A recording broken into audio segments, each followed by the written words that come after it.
तो दोस्तों इस वीडियो में मैं आपको प्रोवाइड करने जा रहा हूं एमसीक्यू। मैं बार बार आपको बता दूं कि एमसीक्यू जो मैं आपको मैथ 1 मैथ 2 दोनों का प्रोवाइड करने जा रहा हूं। बट एक चीज ध्यान रखना कि जो मैं एमसीक्यू प्रोवाइड कर रहा हूं दोस्तों, ये प्रीवियस ईयर्स क्वेश्चन है।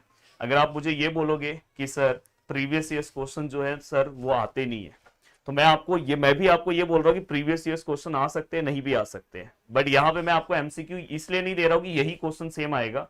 एमसीक्यू इसलिए मैं आपको करा रहा हूं कि अपने को प्रैक्टिस जब तक नहीं करोगे, आप बताओ कौन से क्वेश्चन का एमसीक्यू का प्रैक्टिस करोगे।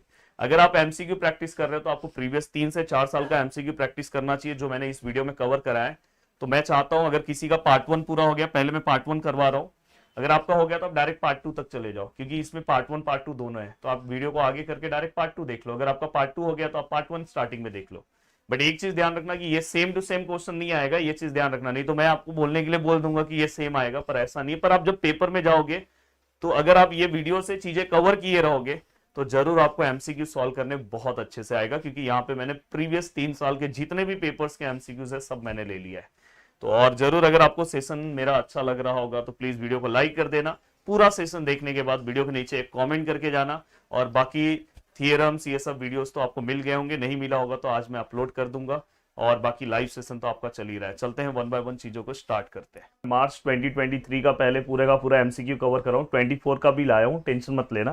पहले 23 का हम कवर करते हैं। पहला क्वेश्चन आपके स्क्रीन पे दिखाई दे रहा है। अगर आप ध्यान से देखोगे तो क्वेश्चन यहाँ पे है, हमें यहाँ पे दिया है दोस्तों, देखो हमें क्या दिया है दोस्तों, पी एंड क्यू। और यहाँ पे इसका वैल्यू हमें क्या दिया है, एफ, और दूसरा वैल्यू दिया है p implies q which is equal to F. अब यहाँ पे हमें क्या बोला है, truth value p and q हमें बताना है। तो यहाँ पे मैं इसमें से कौन सा वैल्यू रखूं कि ये दोनों आंसर सेटिस्फाई होंगे। तो देखो मैं आपको सीधा सिंपल बोलता हूँ कि अगर आप यहाँ पे टी रखते हो, अब इससे चेक करो, टी रखोगे एफ तो आएगा नहीं, क्योंकि आपको अगर आप इफ देन का टेबल याद होगा तो first value true, second value false, then answer is false. तो यहाँ पे कहीं पे ट्रू और फॉल्स दिख रहा है, देखो यहाँ पे दिख रहा है, तो यहाँ पे ये रखोगे तो ये फॉल्स मैच होगा। तो आप दोनों में से कोई एक, फिर अगर वही वाला सेम वैल्यू, ये वाला सेम वैल्यू आप यहाँ पे रखो। अगर यहाँ ट्रू और फॉल्स रहेगा तो आपको याद है एंड में both value true then answer is true, otherwise false. तो फॉल्स मैच हो रहा है, तो मतलब अपना आंसर क्या है ये। जो कुछ एमसीक्यूज है जो डायरेक्ट सॉल्व हो जाएंगे, बट कुछ एमसीक्यूज हैं जो थोड़ा सा टाइम लेते हैं। तो हमेशा पेपर में जो भी आपके पास क्वेश्चंस आते हैं उसमें से एक दो ऐसे एक्स्ट्रा क्वेश्चंस, मतलब ऐसे क्वेश्चंस रहेंगे जहां पे आपको एक्स्ट्रा टाइम देना होगा। जैसा अभी ये वाला क्वेश्चन है, यहाँ पे अब देखो यहाँ पे हमें समथिंग कुछ दिखाई दे रहा है और हमें एंगल बी बोला है। तो ऐसा दोस्तों कोसाइन रूल में आता है, अगर आप देखोगे तो कॉस बी का फॉर्मूला क्या था, बी के बाद क्या आता है सी, सी के बाद ए, और यहाँ पे जो टर्म है उसका हम स्क्वायर माइनस में लेंगे और 2ca लेंगे। और दोस्तों इन्होंने ये जो ऊपर पार्ट है इसका पूरा वैल्यू दिया है दोस्तों AC। तो यहाँ पे हमने लिखा और यहाँ पे CA है, AC और CA मतलब सेम ही होता है, कैंसिल हो गया।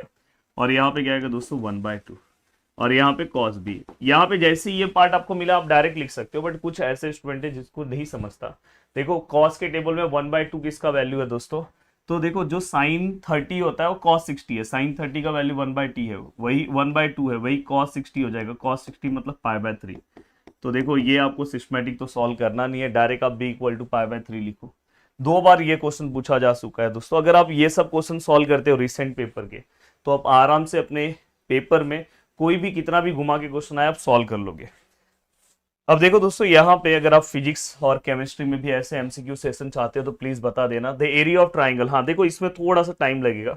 यहाँ पे देखो हमें ए दिया है 1,2,0, बी का वैल्यू है दोस्तों 1,0,2 और सी का वैल्यू है 0,3,1, 1 2 0 1 0 2 और 0 3 1। मैं आपको डायरेक्ट बोल रहा हूँ एरिया ऑफ ट्राइंगल जब भी आपको निकालना होगा तो इसका फॉर्मूला होता है दोस्तों, इसमें से कोई भी एक साइड ले लो, जैसे मैं ए बी ले लिया और ए बी के बाद डायरेक्ट ए सी ले लो और ए सी ले लिया और दोनों का क्रॉस। तो मतलब मुझे ए बी और ए सी का क्रॉस प्रोडक्ट निकालना है। तो देखो यहाँ पे ए बी है, यहाँ पे ए सी है। अब देखो मैं एमसीक्यू सॉल्व कर रहा हूँ तो ये सब पूरा का पूरा मैं लिखते नहीं बैठूंगा, डायरेक्ट सॉल्व करने जाऊंगा। अब देखो यहाँ पे अगर मुझे ए बी निकालना है तो इसमें से इसको माइनस करूंगा, बी माइनस ए तो 1 - 1 0, 0 - 2 -2, 2 - 0 2, और ए सी निकालना है ए सी तो 0 - 1 -1, 3 - 2 1, 1 - 0 1। अब यहाँ पे हमने सब कुछ लिख दिया। अब आपको इसको सॉल्व करना है तो यहाँ पे क्या है दोस्तों आई। अब देखो यहाँ पे आपने आई लिया तो देखो ये और ये कैंसिल हो गया, इसको इसका क्रॉस मल्टीप्लाई कर दो तो -2, और यहाँ पे क्या आएगा दोस्तों 2। देन यहाँ पे हम जब जे लेंगे तो माइनस लेंगे, डिटर्मिनेंट तो आपको आता रहेगा, ये और ये कैंसिल हो गया तो 0 1 ज़ा 0 एंड 1 2 ज़ा 2 और माइनस की वजह से प्लस एंड लास्ट वन दोस्तों के। तो देखो 0 1 ज़ा 0 माइनस 1 2 ज़ा 2 और minus minus plus. Then finally यहाँ पे आए हैं, यहाँ पे क्या आएगा दोस्तों -4, ये माइनस जे है, ये 2 है, ये के है और ये -2 है। अब अगर मैं इसको सॉल्व करूँ तो ये -4 आए, -2 जे, एक सेकेंड ना, -2 जे और -2 के। एक बार मैं पूरा का पूरा साइन चेक कर लूँ, अगर हम माइनस जे लेते हैं तो 1 और यहाँ पे 2, परफेक्ट है। तो यहाँ पे हमने ये रखा, हमें क्या चाहिए दोस्तों, इसका मैग्नीट्यूड चाहिए। तो अगर आप ए बी क्रॉस ए सी, ये सब मैं यहाँ पे सिस्टमेटिक लिख रहा हूँ, इतना आपको लिखने की जरूरत नहीं है, डायरेक्ट आप मैग्नीट्यूड निकालो। -4 का स्क्वायर, यहाँ पे -2 का स्क्वायर और यहाँ पे ये भी -2 का स्क्वायर। तो दोस्तों अगर आप इसे लोगे तो ये 16, ये 4, ये 4, अगर आप सॉल्व करते हो तो ये 24, इसको हम 4 इंटू 6 लिख सकते हैं, 4 का बाहर 2 आएगा और √6। ये हमें इसका आंसर मिला। हमें क्या निकालना है दोस्तों, ये फॉर्मूले में पुट करना है। देखो मैं यहाँ पे पुट कर रहा हूँ, तो देखो ये हाफ है, ये पूरे का आंसर क्या है, ये पूरे का आंसर अगर आप देखोगे तो क्या है 2√6 है, ये दोनों 2 2 कैंसिल हो गया तो √6 आएगा। तो सही ऑप्शन क्या है दोस्तों, ऑप्शन नंबर सी। तो देखो ऐसे आप फास्ट बहुत ही जल्दी तरीके से कवर कर सकते हो। चलते हैं नेक्स्ट क्वेश्चन पे। अब देखो दोस्तों यहाँ पे कोई सोच भी नहीं सकता कि सर इसका भी क्वेश्चन पूछा जाएगा, और बहुत ही कम बार इसका क्वेश्चन पूछा गया। तो इसका अगर क्वेश्चन पूछा जाएगा तो इसी तरह से वो लोग पूछेंगे आपको क्वेश्चन लीनियर प्रोग्रामिंग का। तो देखो यहाँ पे अगर आप ध्यान से देखोगे तो इन्होंने किस तरह से क्वेश्चन पूछा है। बस यहाँ पे इन्होंने क्या बोला है कि मिनिमम, हमें क्या करना है, मिनिमम वैल्यूज निकालना है। ये तीनों पॉइंट पे, कौन से पॉइंट पे हमें मिनिमम वैल्यूज मिलेगा।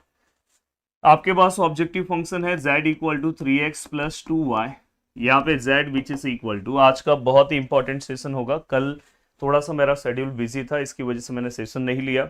आज हम पेयर ऑफ स्ट्रेट लाइन लेने वाले हैं, हर बच्चे को सेशन अटेंड करना है आज रात 9:30 पे, मतलब 9:30 को, याद से।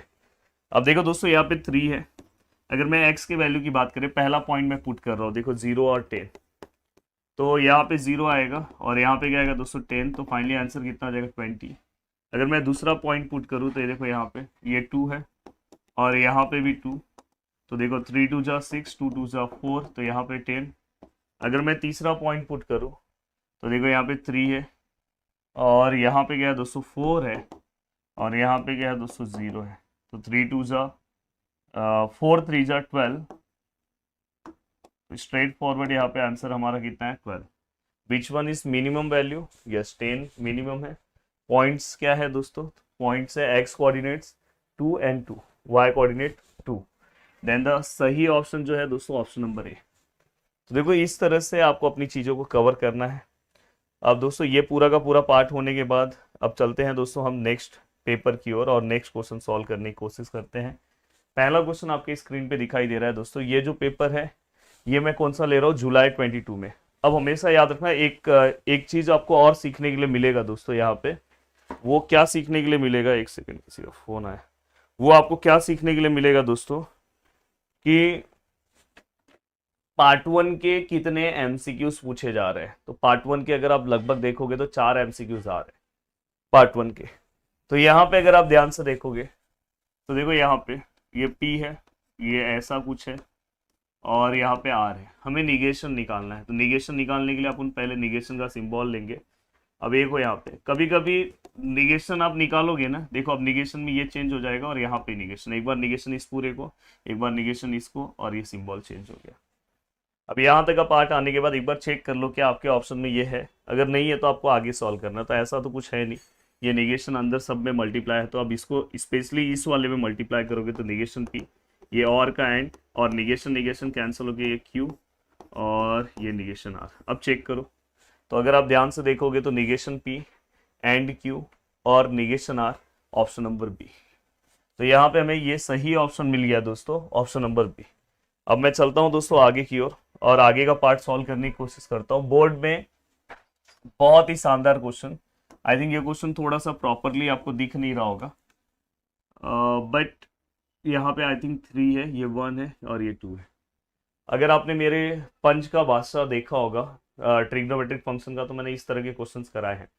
कभी भी अगर ये क्वेश्चन आता है तो x का वैल्यू कितना है दोस्तों 1/2, y का वैल्यू कितना है दोस्तों 1/3, x लेस देन 0 है, y भी लेस देन 0 है, और अगर ये दोनों का अपन मल्टीप्लाई करते हैं तो 1 1 जा 1, 2 3 जा 6, मतलब एक्स वाई का जो आंसर है दोस्तों लेस देन 1।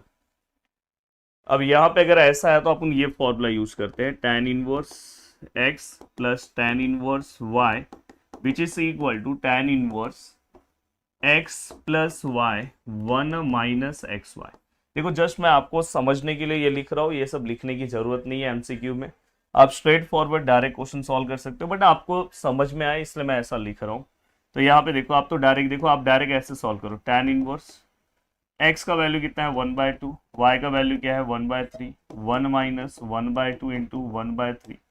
अब मैं अगर इसे लिखने की कोशिश करूँ तो ये क्या आएगा दोस्तों, tan इनवर्स, यहाँ पे देखो दोस्तों 3 1 जा 3, 2 1 जा 2 और 3 2 जा क्या आएगा दोस्तों 6, देन 1 माइनस 1 1 जा 1, 3 2 जा क्या आएगा दोस्तों 6, देन यहाँ पे क्या आएगा दोस्तों tan इनवर्स, यहाँ पे क्या आएगा दोस्तों 6 और यहाँ पे क्या आएगा दोस्तों 5, 6 1 जा 6 माइनस 1/6, देन यहाँ पे क्या आएगा दोस्तों tan इनवर्स 5/6, 6 माइनस 1 5/6, दोनों कैंसिल होंगे, tan इनवर्स 1 आएगा, तो प्लीज याद कर लो π/4 होता है, tan के टेबल में 1 किसका वैल्यू है π/4, तो सही ऑप्शन है option number D, option number D perfect answer है।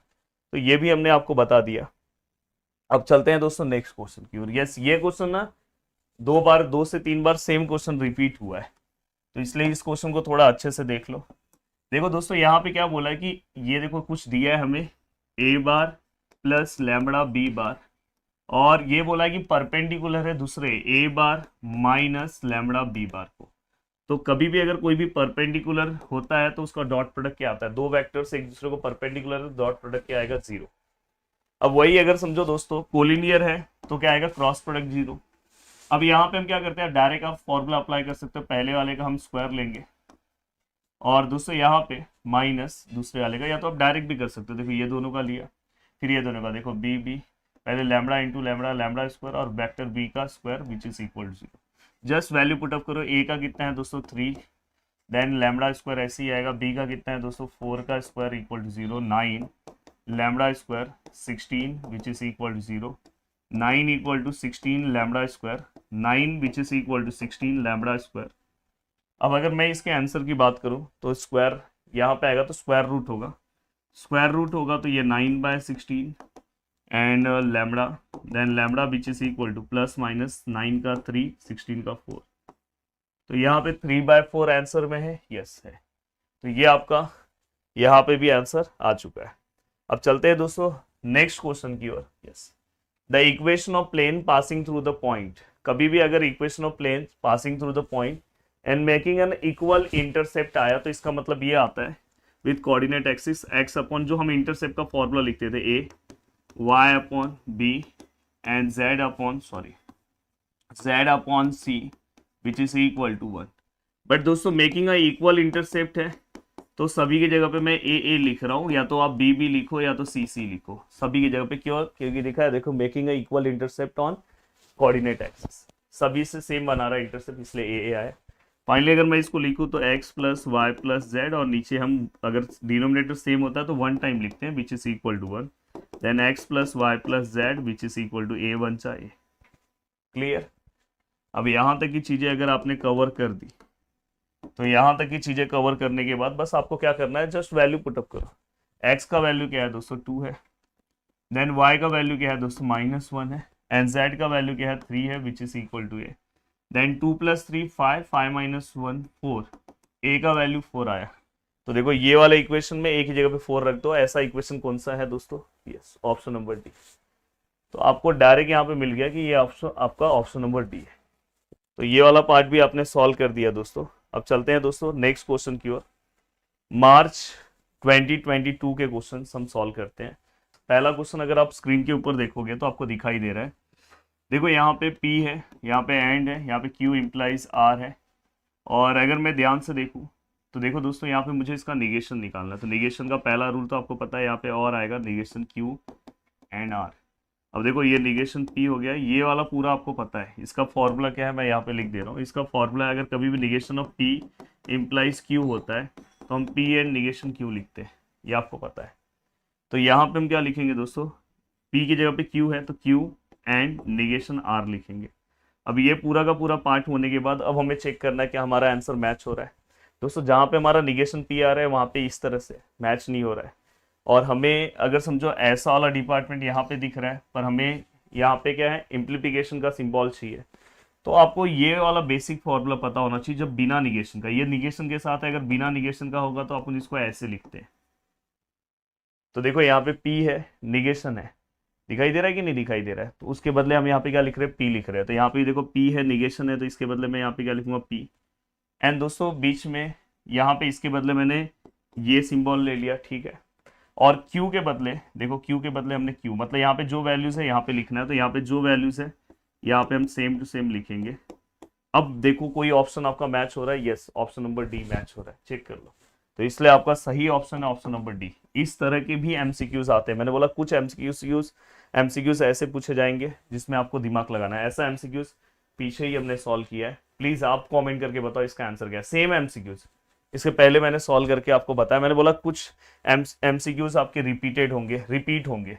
अब देखो equation of line passing through 2 points आपको मैंने पढ़ाया है, x minus x1, x2 minus x1, y minus y1, y2 minus y1, z minus z1, z2 minus z1। अब देखो दोस्तों x minus what is x1, तो x1 ये देखो ये अपना x1 है, ये y1 है, z1 है, x2 है, y2 है, z2 है। अब अगर आप ध्यान से देखोगे तो x1 y1 z1 0 है, तो लिखो ही मत ना, x अपॉन x2 बस लिखो, x2 कितना है 2 है, y अपॉन y2 कितना है 1 है, एंड z अपॉन z2 कितना है 3। तो अगर मैं ध्यान से देखूं तो मेरा सही ऑप्शन है ऑप्शन नंबर ए। तो देखो इससे आपका एमसीक्यूज आप फटाफट सॉल्व कर लोगे, यही चीज आपको यहाँ पे सीखना है। बहुत ही अच्छा ये एमसीक्यूज है दोस्तों। अगर आप ध्यान से देखोगे यहाँ पे आई है, डॉट है, जे क्रॉस के है, प्लस यहाँ पे जे है, के क्रॉस आई है, एंड अगर मैं ध्यान से देखूँ तो यहाँ पे प्लस के है, आई इंटू। अब देखो यहाँ पे कहीं कहीं पे आप देखोगे तो मैं कुछ चीज़ों को थोड़ा एक्सप्लेन कर रहा हूँ, रीज़न ये है कि आप ये एमएसटी सीईटी का तो पेपर नहीं है, यहाँ पे आपको बोर्ड का ही पेपर है, तो थोड़ा बहुत बाकी का नॉलेज भी पता रहे, इसलिए मैं इस तरह से एक्सप्लेन कर रहा हूँ। अब देखो दोस्तों यहाँ पे ये, अब आपको क्रॉस प्रोडक्ट का एक लॉजिक पता है दोस्तों, कहीं पे भी अगर समझो ये देखो ये सीक्वेंस से हम जाते हैं, समझो मैं एरो ऐसा लूँ, ये देखो आई है, फिर इसके बाद जे है, और फिर उसके बाद के, इस सीक्वेंस से हम जाते हैं। अगर समझो यहाँ पे जे और के है, देखो यहाँ पे जे और के है, तो उसके बाद क्या आएगा, तुरंत आए, तो यहाँ पे आए आ जाएगा। यहाँ पे देखो जे, यहाँ पे डॉट है, के और आई है, के के बाद आए है, तो इसका डायरेक्ट आंसर क्या आएगा जे। यहाँ पे के है और आई और जे है, तो आई और जे के बाद तुरंत आंसर क्या आएगा दोस्तों, के। अब यहाँ पे क्या आएगा दोस्तों, आई और आई को अगर हम डॉट ले तो आई स्क्वायर हो जाएगा, यहाँ पे क्या होगा जे स्क्वायर, और यहाँ पे के स्क्वायर, और फाइनली जब आई स्क्वायर उसका आंसर 1 आता है, इसका भी आंसर 1, इसका भी आंसर 1, तो फाइनली जो अपना आंसर है दोस्तों 3 आएगा। तो perfect answer is option number D. अब देखो दोस्तों यहाँ तक का पार्ट हो गया, अभी सभी चीजें हमने सॉल्व कर दी सितंबर 2021 के क्वेश्चन की। और देखो क्वेश्चन में मैं थोड़ा सा चेंजेस किया हूँ, चेंजेस मतलब क्वेश्चन प्रॉपर लिखा नहीं था, तो मैंने क्वेश्चन नीचे लिख दिया और ये अपने ऑप्शन है। अब ऐसे केस में हमेशा याद रखना दोस्तों, देखो निगेशन है, P इम्प्लाइज Q, इसका फॉर्मूला आप सभी लोग को आता है, P एंड निगेशन Q सभी को आता है। और तो इसलिए देखो मैंने यहाँ पे P लिखा, एंड लिखा, निगेशन Q के बदले क्या लिखेंगे, P इम्प्लाइज Q, ये वाला। अब यहाँ तक का पार्ट होने के बाद दोस्तों देखो ये P एंड ये परफेक्ट है, निगेशन आप अंदर मल्टीप्लाई करोगे तो ये निगेशन P हो जाएगा, और ये एंड का और हो जाएगा, निगेशन निगेशन कैंसिल होकर Q। अब नेक्स्ट स्टेप में P एंड अंदर पूरा मल्टीप्लाई होगा, और है फिर से P एंड ये अंदर Q से मल्टीप्लाई होगा। तो फाइनली अगर मैं इसकी बात करूं तो देखो दोस्तों P सेम है और एंड है, तो मैंने बोला था रिश्ता एंड वाला सही नहीं होता, तो इसलिए यहाँ पे क्या आएगा दोस्तों फॉल्स, और यहाँ पे ये P एंड Q। एंड दोस्तों इसको मैं कॉम्यूटेटिव लॉ से, अगर आपने मेरा लॉजिक पंच का बादशाह भी देखा होगा तो आपको पता होगा, अगर ये दोनों है, अगर यहाँ पे फॉल्स है तो मैं क्या करता हूँ, और है तो हमारा फोकस फॉल्स पे होगा, फॉल्स है तो हम फर्स्ट वाला आंसर लिखते हैं, तो मतलब हमारा आंसर क्या आएगा, पी एंड क्यू। तो हमारा सही ऑप्शन में क्या आएगा दोस्तों, देखो ये ऑप्शन में ये नहीं है आगे, ये ध्यान रखना। तो हमारा सही ऑप्शन क्या आएगा, पी एंड क्यू। तो ये हमारा परफेक्ट है, ये ध्यान से रखना, करेक्शन थोड़ा टाइपिंग मिस्टेक है। चलते हैं आगे की ओर। अब देखो आपके सामने नेक्स्ट क्वेश्चन दिखाई दे रहा है दोस्तों। अब देखो यहाँ पे हमें क्या करना है, polar coordinates find out, polar coordinates दिया है एंड कार्टेशियन कोऑर्डिनेट निकालना है। आई थिंक इसके आंसर में भी, क्वेश्चन में भी थोड़ा सा करेक्शन है। यहाँ पे देखो ये टाइपिंग रहता है ना, थोड़ा सा करेक्शन क्या है पता है, यहाँ पे √2 है, यहाँ पे ओनली √2 है, और 7π/4 परफेक्ट है, उसमें कोई दिक्कत नहीं है। ऑप्शन भी 1 1 है, -1 1 है, -1 है, 1/√2 1/√2 परफेक्ट ऑप्शन है। अब देखो दोस्तों यहाँ पे अगर हम देखें तो x इक्वल टू क्या आएगा, r cos थीटा, ये फॉर्मूला होता है, और y equal to r sin theta. अब देखो x इक्वल टू r का वैल्यू कितना है दोस्तों, √2, और cos 7π/4, अगर आप 7π/4 का वैल्यूज निकालोगे तो π/4 मतलब 45 मल्टीप्लाई बाय 7, 7 5 35 एंड 7 4 28 प्लस 3 31, 315 आता है। तो एक्चुअल में इसको लिखते टाइम 315 को देखो, अगर आप क्वाड्रेंट सिस्टम पढ़ते हो तो 315 दोस्तों इसमें आएगा, और यहाँ पे 360 होता है, तो मैं 360 में से कितना माइनस करूंगा तो 315 आएगा। तो दोस्तों आप इसको ऐसे लिख सकते हो, 360 में से सर अगर हम 45 को माइनस करें 360 में से तो हमारा आंसर कितना आएगा, 315। तो अब x which is equal to, हम √2 ऐसे ही लिखते हैं, अगर ये x अगर अलाइड एंगल कॉन्सेप्ट है, अगर x एक्सिस है तो हम cos का cos ही लिखेंगे, और यहाँ पे क्या लिखेंगे दोस्तों, 45। अब मैटर है कि प्लस आएगा कि माइनस, तो दोस्तों फोर्थ क्वाड्रेंट में हमारा cos प्लस होता है, आफ्टर स्कूल देन कॉलेज। अब यहाँ पे आप direct x which is equal to, ये √2 है, cos 45 का क्या आएगा, 1/√2, दोनों कैंसिल हो गया, x which is equal to 1। अब देखो दोस्तों यहाँ पे भी सेम पूरा का पूरा सॉल्व होगा, बस चेंजेस क्या होगा पता है, यहाँ पे साइन का, क्योंकि यहाँ पे साइन है और फोर्थ क्वाड्रेंट में हमारा साइन क्या होता है, नेगेटिव होता है। तो यहाँ पे आपको y का आंसर क्या आएगा, -1। तो आपका सही ऑप्शन है दोस्तों जो यहाँ पे है वो है 1 और -1। तो यहाँ पे अगर हम ध्यान से देखें तो 1 और -1, यस परफेक्ट आंसर है। तो यहाँ पे करेक्शन है, ये एक्चुअली यहाँ पे माइनस था, उन्होंने दिया नहीं, प्रिंट मैंने बोला ना, प्रिंटिंग में हो सकता है, तो यहाँ पे है, तो ये अपना सही ऑप्शन है, ऑप्शन नंबर ए। अब मैं आगे की ओर बढ़ रहा हूँ दोस्तों। अब ये वाला पार्ट हो गया आपका। अब यहाँ पे नेक्स्ट क्वेश्चन, ये आपके एक्सरसाइज का क्वेश्चन है, देखो किस तरह से घुमा के दिया है। दो वेक्टर्स हैं, परपेंडिकुलर है एक दूसरे को, और यहाँ पे दोस्तों अगर हम ध्यान से देखें, मतलब ये पूरा स्टेशन ही सही नहीं आया है, a+b का whole square which is equal to ऐसा होगा, क्वेश्चन में ऐसा है, ये नहीं है दोस्तों। तो a+b का होल स्क्वायर है, यहाँ माइनस है, a-b का होल स्क्वायर है, ऑप्शन में देख लूँ, a-b का होल स्क्वायर, a+b का होल स्क्वायर, a.b सही है, और यहाँ पे a×, यहाँ जीरो नहीं है, a×b है। अब देखो हमारा जो सही ऑप्शन है वो क्या है, तो अगर आप ध्यान से देखोगे तो a-b वेक्टर अगर मैं सॉल्व करता हूँ तो पहले वाले वेक्टर का स्क्वायर -2ab एंड b का स्क्वायर, ये आप सभी लोग को पता है। देन दोस्तों दो वेक्टर्स परपेंडिकुलर a और b, तो हम यहाँ पे क्या लिखेंगे, a², ये अब हमने थोड़ी देर पहले ही पूछा, देखा कि परपेंडिकुलर वेक्टर्स का डॉट प्रोडक्ट क्या आता है, 0, तो ये 0 हो जाएगा, तो यहाँ पे ये पूरा टर्म 0 हो जाएगा, तो यहाँ पे डायरेक्ट आएगा b²। बट अगर आप अपने ऑप्शंस में देखोगे तो ऐसा ऑप्शन कहीं दिख नहीं रहा है, देखो ना कहीं पे भी a+b है, देखो a+b का होल स्क्वायर है, तो वैसे केस में हम क्या करेंगे पता है, यहाँ पे a+b का होल स्क्वायर निकाल के देखते हैं क्या इसका आंसर सेम आता है। तो देखो यहाँ पे a² 2ab और +b²। अब यहाँ पे आप देखोगे a², ये देखो डॉट हटेगी, 0 हो जाएगा, और यहाँ पे क्या आएगा b²।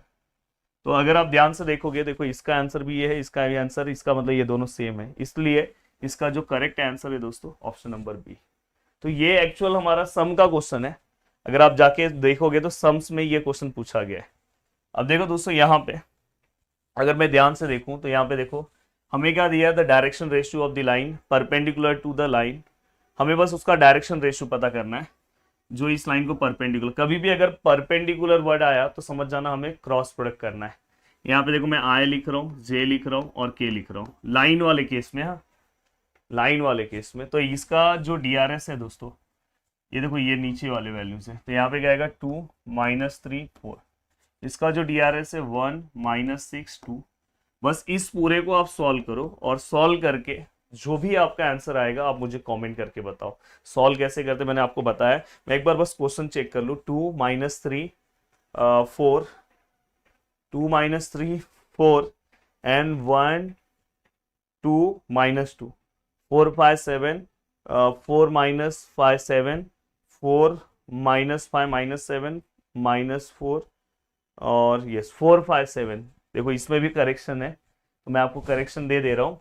यहाँ पे 2 है, -3 सही है, 1 है दोस्तों, यहाँ पे 1 है, तो आपका यहाँ पे करेक्शन में क्या हो जाएगा 1। और यहाँ पे पूरा चेंजेस है, यहाँ पे 1 है सही है, यहाँ पे 2 और -2 है, यहाँ 2 है और ये -2 है, तो यहाँ पे क्या आएगा 2 और ये -2। तो देखो 2 -3 1 1 2 -2। अब आप सॉल्व करो, आपको परफेक्ट आंसर मेरे अकॉर्डिंग यहाँ पे जो आंसर लिखा है ऑप्शन नंबर ए लिखा है। आप चेक करो कि आपका आंसर क्या आता है। अब चलते हैं दोस्तों नेक्स्ट क्वेश्चन की ओर। अब देखो दोस्तों हम जुलाई 23 और मार्च 24 ये दो क्वेश्चन हम सॉल्व करेंगे। ये मार्च 24 का भी हम क्वेश्चन इसी के अंदर सॉल्व करेंगे। और ये जो क्वेश्चन है, ये क्वेश्चन दोस्तों आपको जब पूछा गया है, ये आई थिंक जुलाई 23 का क्वेश्चन है। हाँ, अब देखो यहाँ पे ये क्वेश्चन परफेक्ट है, मैंने चेक कर लिया कि नहीं तो फिर बार बार वो क्वेश्चन लिखने में सही नहीं लगता। तो अब देखो यहाँ पे मेरा जो फॉर्मूला आएगा cos थीटा, मुझे एंगल फाइंड आउट करना है। तो ऐसे केस में ये वाला फॉर्मूला आपको यूज करना है, A1 A2 plus B1 B2 plus C1 C2 और √ऑफ A1 square plus B1 square plus C1 square और √ऑफ A2 square plus B2 square plus C2 square. अब अगर मैं यहाँ पे ध्यान से चीज़ों को कवर करने की कोशिश करूँ तो यहाँ पे हमारा आंसर क्या आ सकता है दोस्तों। देखो ये A1 है, ये A1 है, ये और ये A2 है, दोनों का मल्टीप्लाई लिखो, डायरेक्ट 2 लिखो। ये देखो आप फटाफट कर सकते हो, ये दोनों का मल्टीप्लाई करो, डायरेक्ट -1, 2 1 जा 2। और नीचे अगर मैं रूट में लूँ तो देखो इसका स्क्वायर 1 और इसका स्क्वायर 1 और इसका 4। इसका अगर मैं लूँ तो देखो 4 और 1 और 1। इससे आप जल्दी सॉल्व कर लोगे, ये फॉर्मूला भी लिखने की जरूरत नहीं है जब आप MCQ सॉल्व करते हैं। 2 + 2 4, 4 - 1 3, √6 तो फाइनली यहाँ पे 3 2 √6। देखो यहाँ पे सॉरी दोनों मल्टीप्लाई में है ना, प्लस नहीं है, प्लस रहेगा तो हम 2 √6 लिखेंगे, मल्टीप्लाई है तो 6 1 टाइम लिखेंगे। जब भी अगर रूट मल्टीप्लाई में होता है तो रूट गायब हो जाता है। और फाइनली इसका आंसर क्या आएगा 1/2। अब सीधा सिंपल आपको ये पता करना है कॉस के टेबल में 1/2 किसका वैल्यू होता है, cos 60 का। तो 60 अगर ऑप्शन में तो यही हमारा आंसर है, ऑप्शन नंबर ए। अब चलते हैं दोस्तों नेक्स्ट क्वेश्चन की ओर, पहले मैं क्वेश्चन चेक कर लूँ। अब देखो दोस्तों इसके बाद जो क्वेश्चन है, vector equation of plane passing through the point and parallel to B and C. तो मैं आपसे पूछना चाहता हूँ कि इसका कौन सा सही ऑप्शन है। प्लीज आप अगर कमेंट करके थोड़ा सा सर्च करो और मुझे बताओ। और मैं आपको एक हिंट दे रहा हूँ कि ये दोनों में से कोई ना कोई आंसर है, ये दोनों में से। तो आप चेक करके आप मुझे बताओ कि यस सर इसका आंसर ये है। मैं चलता हूँ नेक्स्ट क्वेश्चन। अब देखो यहाँ पे एक क्वेश्चन पूछा गया था, ये 2024 का क्वेश्चन है। यहाँ पे क्वेश्चन में क्या पूछा गया दोस्तों पता है, the perpendicular distance of a plane from origin. ऐसे केस में मैं आपको एक हिंट देता हूँ, ये वाले पार्ट का आप रूट में वैल्यू निकालो। रूट में इसका वैल्यू क्या आएगा 9, इसका स्क्वायर कितना आएगा 16 और इसका कितना 144 और 9 और ये दोनों का 25 कर दो, ये दोनों का 25 और 144 169। और अगर मैं उसको डिवाइड करूँ तो आंसर कितना, मतलब रूट के बाहर निकालो 13। जो आंसर आएगा उसको आप इससे डिवाइड कर दो, 78 को 13 से डिवाइड कर दो। तो 78 को अगर मैं 13 से डिवाइड कर रहा हूँ तो 13 का अगर आपको टेबल पता होगा तो 6 जा 78 आता है। तो सही ऑप्शन 6 है, तुरंत आंसर आ जाएगा। अदरवाइज तो पूरा प्रोसीजर सॉल्व करोगे तो कोई मतलब नहीं। अब चलते हैं नेक्स्ट क्वेश्चन की ओर। अब देखो दोस्तों यहाँ पे देखो ये 2024 में ये क्वेश्चन पूछा गया है और बहुत ही शानदार क्वेश्चन है। आपको ये क्वेश्चन भी सॉल्व करना चाहिए, आपके बुक का ही कसम है। जब अल्फा बीटा गामा की बात आती है तो आपको cos square alpha, cos square beta and cos square gamma which is equal to 1 use करना है। Then cos square alpha, alpha कितना है 60 डिग्री, cos स्क्वायर बीटा मतलब कितना है 45 डिग्री और यहाँ पे क्या है दोस्तों cos square gamma which is equal to 1 60। cos 60 मतलब sin 30 होता है। मतलब 1/2, और उसका स्क्वायर लेंगे तो 1/4। देखो एमसीक्यू आप ऐसे ही फटाफट सॉल्व करो। इसका क्या आएगा, 1/√2 आता है, स्क्वायर की वजह से √2 का गायब हो जाएगा 2, और यहाँ पे रूट गायब हो जाएगा 2 आ जाएगा, और यहाँ पे क्या आएगा cos square gamma which is equal to 1, then cos square gamma which is equal to 1 minus 1/4 minus 1/2। अब देखो ऐसे केस में यहाँ पे 4 है और ये 4, अब देखो एलसीएम मैंने लिया है, नीचे 1 है 4 है 2 है, तो सभी में मैक्सिमम नंबर 4 है और उस सभी के टेबल में सबसे पहले आता है। अब यहाँ पे इसके नीचे 4 नहीं, इसलिए इसको 4 से मल्टीप्लाई करना होगा, इसके नीचे तो इससे किसी से मल्टीप्लाई नहीं करना, इसके नीचे 4 नहीं है, 4 लाने के लिए 2 से करना होगा, इसलिए ऊपर 2 से मल्टीप्लाई। देन यहाँ पे अगर हम सॉल्व करें तो देखो 4 है, माइनस माइनस प्लस, तो 1 और 2 कितना होगा 3, तो 4 माइनस 3 कितना आएगा दोस्तों 1/4। देन अगर मैं देखूँ तो cos square gamma which is equal to 1/4 है, और कॉस गामा स्क्वायर वहाँ पे जाएगा तो रूट होगा 1/4, तो cos gamma which is equal to plus minus 1/2। अब प्लस माइनस 1/2 तो आपको एक तो क्लियर कट पता है कि 1/2 मतलब कितना आएगा दोस्तों 60। अगर आपको 60 दिख रहा है तो समझ जाना यही है, दूसरा वाला सॉल्व करने की जरूरत नहीं है। तो यहाँ तक आपने सॉल्व कर दिया। अब चलते हैं नेक्स्ट क्वेश्चन की। अब देखो नेक्स्ट क्वेश्चन जो आया है, ये देखो ये सम भी आया है जुलाई 2023 में। जो 22 में भी क्वेश्चन आया, सेम क्वेश्चन यहाँ पे आया, देखो यहाँ पे लिखा भी है। तो ये क्वेश्चन मैंने ऑलरेडी आपको पीछे करा दिया, तो इसको कराने की जरूरत नहीं है। अब देखो ये है प्रिंसिपल सॉल्यूशन पे मार्च 2024 में क्वेश्चन आया, जो मैंने ऑलरेडी आपको समझाया है। देखो कॉस थीटा है 1/2 है, तो देखो कॉस थीटा यहाँ पे क्या आएगा दोस्तों, अगर हम ध्यान से देखें तो यहाँ पे शायद ऑप्शन में ना एक ऑप्शन और है, शायद इन्होंने लिखा नहीं है, एक सेकंड में देख लूँ। ऑप्शन में एक और ऑप्शन और है, 2 ऑप्शन थे, हाँ देखो 2 ऑप्शन थे। ये 5π/6 में के साथ दोस्तों π/6 भी था, और साथ में 5π/3 के साथ दोस्तों π/3 था, 7π/6 के साथ π/6 था, और साथ में 2π/3 के साथ π/3 था। तो ऐसे 2 ऑप्शंस, एक में ही दो ऑप्शंस आए थे। अब देखो ये आपको पता है cos π/3 है, मतलब cos 60 मतलब क्या है π/3। और मैंने बोला कि जब ये प्लस आता है तो ये आपका एक सॉल्यूशन तो यही हो गया। दूसरा सॉल्यूशन के लिए आपको क्या करना है, कॉस कौन से क्वाड्रेंट में प्लस होता है, 4th क्वाड्रेंट में। क्या करोगे, कॉस यहाँ पे 2π माइनस सम लेंगे, 2π माइनस सम थीटा लेते हैं। अगर जिसने मेरा ट्रिग्नोमेट्रिक फंक्शन अगर पंच का वास्ता देखा होगा उसको भी ये पता है कि मैं क्या कर रहा हूँ। देन यहाँ पे क्या आएगा दोस्तों कॉस थीटा, यहाँ पे कॉस है 3 2 6, 6 - 1 5π/3। तो एक आंसर ये है, एक आंसर ये है। तो सही ऑप्शन क्या है दोस्तों, ये देखो ऑप्शन नंबर बी। तो यहाँ पे आपका ये सम भी सॉल्व हो गया। अब चलते हैं नेक्स्ट क्वेश्चन की ओर। यस, डॉल फॉर्म आपको बताना है, ये 2024 का क्वेश्चन है। इतना सिंपल सा क्वेश्चन उन्होंने पूछा था। टी की जगह पे क्या आएगा, सी आएगा, आपको पता है ये चेंज हो जाएगा, और ये पी ये भी चेंज हो जाएगा, क्यू। बताओ कौन सा है। अगर आप ध्यान से देखोगे तो आपको यहाँ पे इसका सही आंसर मिल चुका है दोस्तों, ऑप्शन नंबर बी। तो यहाँ पे हमने सभी चीजें कवर कर दी। उम्मीद कर रहा हूँ कि पूरा का पूरा पार्ट आपको बहुत अच्छे से समझ में आया होगा। तो दोस्तों अब हम चल रहे हैं यहाँ पे मैथ 2 के जो भी एमसीक्यूज है उसे हमें सॉल्व करना है। बट यहाँ पे एक चीज मैं क्लियर कर दूं आपको कि यहाँ पे जो भी मैं एमसीक्यू सॉल्व कराऊंगा ये मत सोच लेना कि भाई यही सेम टू सेम आपके पेपर में आएगा। फिर से क्लियर कर रहा हूँ, बट अगर आप ये प्रैक्टिस करते हैं कि पिछले 3 सालों में जो एमसीक्यूज है वो मैं आपको यहाँ पे सॉल्व करा रहा हूँ, तो एटलीस्ट आपको इस तरह के एमसीक्यूज सॉल्व करने चाहिए। देखो पहला क्वेश्चन है, अगर आप बहुत अच्छे सॉल्व करते हो तो ये क्वेश्चन पूछा गया है। अब देखो दोस्तों यहाँ पे हमें एन का वैल्यू दिया है, ट्राई करो पहले खुद से सॉल्व करने के लिए। पी का वैल्यू दिया है, और हमें किसका वैल्यू निकालना दोस्तों, ई ऑफ एक्स का, और दूसरा हमें किसका वैल्यू निकालना, वेरिएंस ऑफ एक्स का। तो सबसे पहले मैं आपको क्लियर कर दूं कि अगर ये पी है तो क्यू हमेशा क्या होता है दोस्तों, 1 में से इसको माइनस कर दो आपको क्यू मिल जाएगा। तो 1 में से 0.4 को माइनस करोगे तो 0.6। मैं हमेशा ई ऑफ एक्स मतलब क्या बोलता हूँ दोस्तों, नो प्रॉब्लम, और इसका मतलब क्या होता है, नो प्रॉब्लम क्यू। तो यहाँ पे अगर हम ध्यान से देखें तो एन का वैल्यू कितना है 10, पी का वैल्यू है 0.4, दोनों को मल्टीप्लाई करोगे आंसर कितना आएगा 4। यहाँ पे एन का वैल्यू कितना है दोस्तों 10, पी का वैल्यू कितना है दोस्तों 0.4, और क्यू का वैल्यू कितना है 0.6। तो यहाँ पे 10 मल्टीप्लाई बाय 4 6 24, पॉइंट के बाद 1 नंबर, पॉइंट के बाद 1 नंबर, पीछे से 2 नंबर के बाद पॉइंट है, ये 10 के कारण पॉइंट 1 नंबर आगे आ जाएगा तो 2.4। तो ये आपको सही ऑप्शन कहाँ पे दिखाई दे रहा है दोस्तों, 4 और 2.4। आई थिंक मुझे लग रहा है ऑप्शन नंबर सी। तो ये आपका ये क्वेश्चन सॉल्व हो गया दोस्तों। अब चलते हैं नेक्स्ट क्वेश्चन की ओर। यस, अब देखो दोस्तों नेक्स्ट क्वेश्चन ये आपको एप्लीकेशन ऑफ डेरिवेटिव का है, और यहाँ पे अगर आप ध्यान से देखोगे स्लोप ऑफ टेंजेंट, आपको बस स्लोप ऑफ टेंजेंट निकालना है, मतलब dy बाई डी एक्स निकालना है। अब देखो दोस्तों यहाँ पे x which is equal to क्या है sine theta, y which is equal to क्या है दोस्तों कॉस टू थीटा, और हमें थीटा का वैल्यू क्या दिया है दोस्तों पाई बाय 6।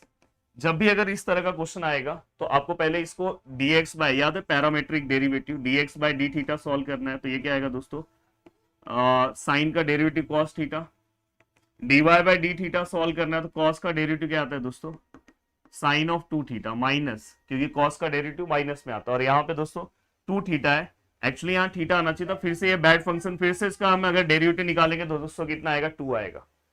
अब मुझे क्या निकालना है दोस्तों dy बाई डी एक्स, अगर आपको पैरामेट्रिक फॉर्मूला पता है तो यहाँ पे क्या आता है dy बाई डी थीटा और यहाँ पे dx बाई डी थीटा। इसलिए मैं हमेशा बोलता हूँ कि एमसीक्यू वाला जो पार्ट है दोस्तों वो आपको हमेशा पूरा का पूरा लेक्चर्स कवर करके जब आप सॉल्व करोगे तो मैक्सिमम एमसीक्यू आप खुद सॉल्व करोगे।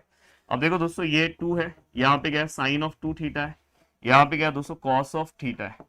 अब यहाँ पे दोस्तों ये -2 ऐसे ही रहेगा। साइन ऑफ 2 थीटा का फॉर्मूला क्या होता है दोस्तों 2 sine theta into cos theta, 11th class का फॉर्मूला है, और ये कॉस थीटा है, cos cos cancel, then minus, अगर आप ध्यान से देखोगे 2 2 जा कितना आएगा दोस्तों 4, और यहाँ पे साइन है।